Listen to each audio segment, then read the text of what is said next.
సిద్ధంగా లేరు. అయితే ఈ జిల్లా సంబంధించినటువంటి చాలా మంది అధికారులు కొంతమందికి అమ్ముడుపోయి రకరకాలైనటువంటి రికార్డు క్రియేట్ చేసి ఈ రోజు మీ కలెక్టర్ కార్యాలయానికి పంపించినారు. అదే కలెక్టర్ మీరు వచ్చారు కనుక ఇక్కడ రిపోర్ట్ తీసుకొని భవిష్యత్తులో మీ కలెక్టర్ గారికి మళ్ళీ చెప్పకపోతే మీరు మీతో పాటు వచ్చిన అందరిపైన కూడా ఈ రాష్ట్ర ప్రభుత్వానికి ఫిర్యాదు చేసి మీ ఉద్యమాన్ని తొలగించడానికి కూడా గ్రామ సభ తీర్మానం చేస్తుంది. మరి ఈ సందర్భంగా ఈ ప్రజలకు ఏడి గారు ఏం హామీస్తారో మరి అందరికీ ప్రత్యక్షంగా మాట్లాడుతున్న మైండ్ చెప్పాలి మైండ్ పడుతుంది.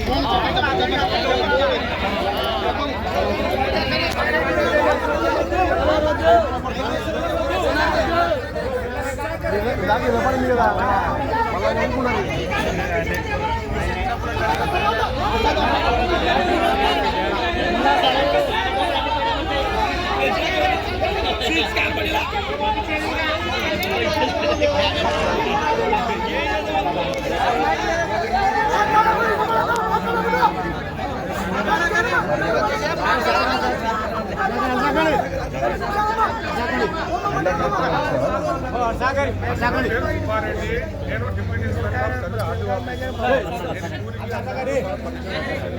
అది ఒకటి నెక్స్ట్ వచ్చేసి నేను ఆర్టీఓ ఆఫీస్లో డిఐ ఉన్నాను.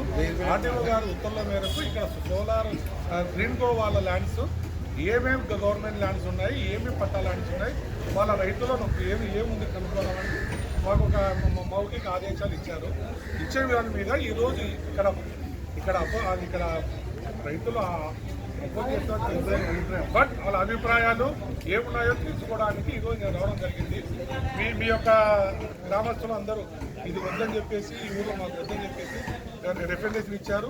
ఇది తీసుకుపోయి మా ఆర్టీఓ ద్వారా జిల్లా కలెక్టర్ గారికి ఈ యొక్క వీడియోలు కానీ ఈ యొక్క పబ్లిక్ చెప్పిన విషయాలు కానీ ఇట్లా ఎవరు దీనికి సమ్మతంగా లేరు అని చెప్పేసి నేను రిటర్న్గా ఆర్టీఓ గారికి కలెక్టర్ గారికి పంపించాను. ఈ సందర్భంగా మిమ్మల్ని మేము కావడం అంటే దీనికంతా ఈ గ్రామంలో కారకులు ఎవరు?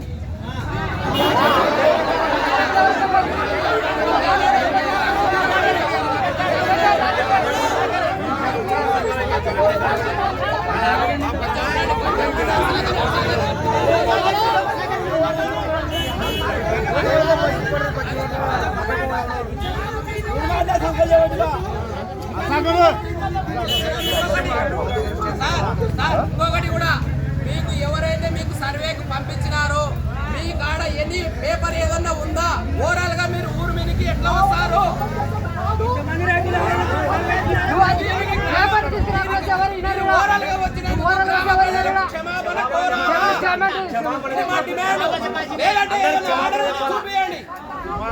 ప్రతి ఒక్కటి మాట్లాడుతున్నాం.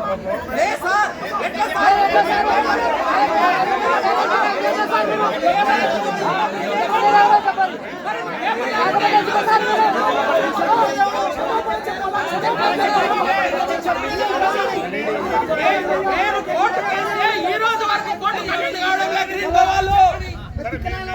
కోర్టు కేస్తే ఈ రోజు వరకు కోర్టు కమిటీ కావడం లేదు. మరి మీరు ఎట్లా వస్తారు? కోర్టులో మొత్తం చేసి క్లియర్ చేసుకొని ఊరిని ఒప్పించుకొని రమ్మనండి. ఇష్టాచారంగా వస్తే మాత్రం వదిలిపెట్టే ప్రసక్తే లేదు. ప్రొసీడింగ్ చేయండి. ఆర్టీఓ ప్రొసీడింగ్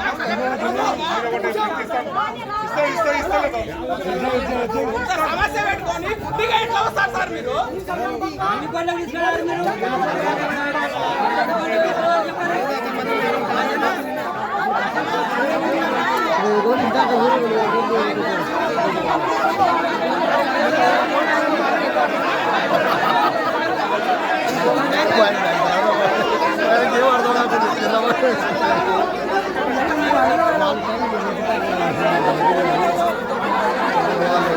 ఒక్కసారి డిస్ట్రిక్ట్ లెవెల్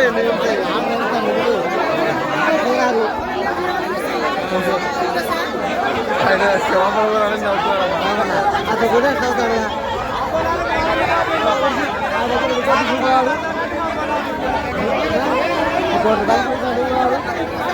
క్షమాపణ ఆడికి బిర్యానీ ఇవ్వాలి.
డిపార్ట్మెంట్